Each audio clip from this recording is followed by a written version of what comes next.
पहाड़ों की खामोशी और पहली मुलाकात।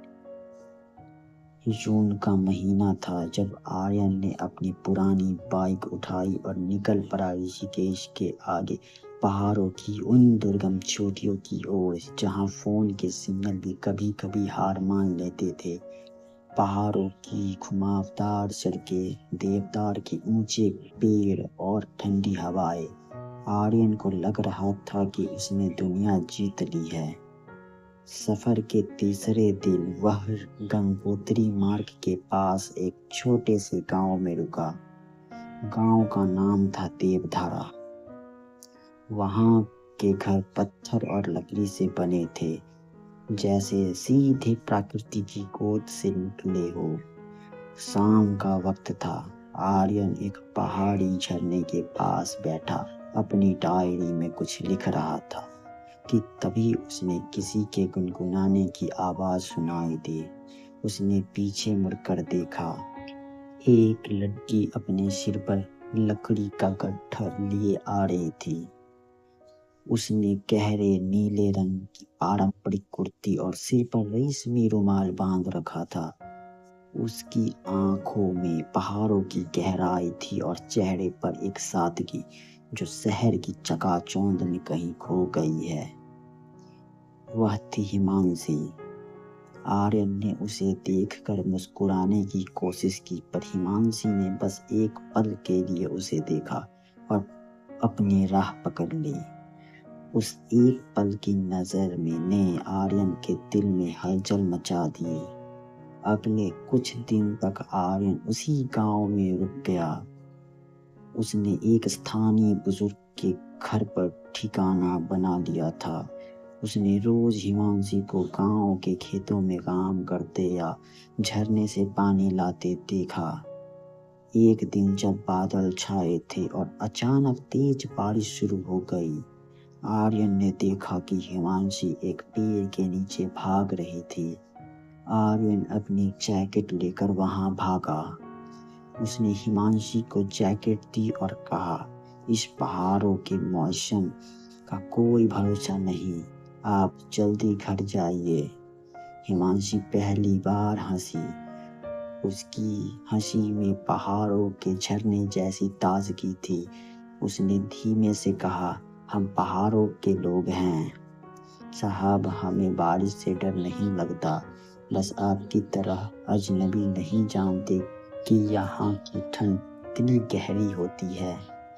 वहाँ से उनकी बातचीत का सिलसिला शुरू हुआ। आर्यन उसे शहर की कहानियां सुनाता तो हिमांशी उसे पहाड़ों के लोकगीतों और वहाँ की परंपराओं के बारे में बताती।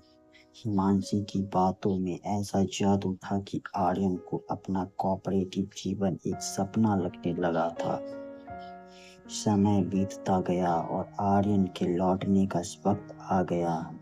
जिस दिन उसे निकलना था, गांव के फूलदेई का त्योहार मनाया जा रहा था। पूरा गांव फूलों से सजा था। आर्यन ने तय किया कि वह जाने से पहले अपने दिल की बात कह देगा। उसने हिमांशी को पुराने मंदिर की सीढ़ियों पर बुलाया, जहां से पूरा गांव और सामने बर्फ से ढके पहाड़ दिखते थे।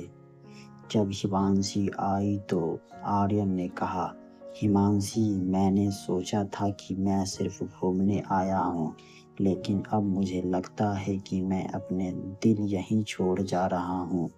हिमांशी ने नीचे देखते हुए कहा, साहब, आप शहर के हैं, वहाँ बड़ी बड़ी इमारतें हैं, शोर हैं। मैं पहाड़ों की इस छोटी सी दुनिया से बाहर नहीं जा सकती और आप यहाँ की तंग गलियों में कैद नहीं रह पाएंगे। हमारा मिलना वैसे ही है जैसे आसमान और जमीन का मिलना, पास तो दिखते हैं पर कभी एक नहीं हो सकते। आर्यन ने उसका हाथ थाम लिया और कहा, अगर जमीन आसमान को छूने की जिद कर ले तो पहाड़ बनी जाती है। मैं दोबारा आऊँगा पूरी तैयारी के साथ, इस बार सिर्फ घूमने नहीं बल्कि तुम्हारा हाथ मांगने। आर्यन शहर चला गया। लेकिन उसका मन वही देवधारा की वादियों में अटका था। उसने वहाँ के एक एनजीओ के साथ मिलकर काम करना शुरू किया, जो पहाड़ों की कला को दुनिया तक पहुँचाता था। उसे अब पहाड़ों पर बार बार जाना पड़ता था। 6 महीने बाद बर्फबारी शुरू हो चुकी थी। आर्यन फिर से देवधारा पहुंचा। इस बार वह खाली हाथ नहीं था। उसने गांव के बड़े से बात की, वहां रहने की व्यवस्था की और हिमांशी के सामने फिर से खड़ा हुआ। हिमांशी ने उसे देखकर एक लंबी सांस ली और मुस्कुराते हुए कहा, देर कर दी आपने आने में, बर्फ बहुत जम गई है। आर्यन ने जवाब दिया, जितनी जमी है पिघला दूंगा, बस तुम्हारा साथ चाहिए। आर्यन और हिमांशी की प्रेम कहानी पहाड़ों की उस सादगी और अटूट विश्वास का प्रमाण बनी। आज भी जब आर्यन का मन होता है, वह अपनी बालकनी से पहाड़ों की ओर देखता है और उसे हिमांशी की गुनगुनाहटें सुनाई देती है। उन्होंने साबित कर दिया कि प्यार अगर सच्चा हो तो न शहर की दीवारें उसे रोक पाती है और न पहाड़ों की दूरियां उसे कम कर पाती है। Thanks for watching.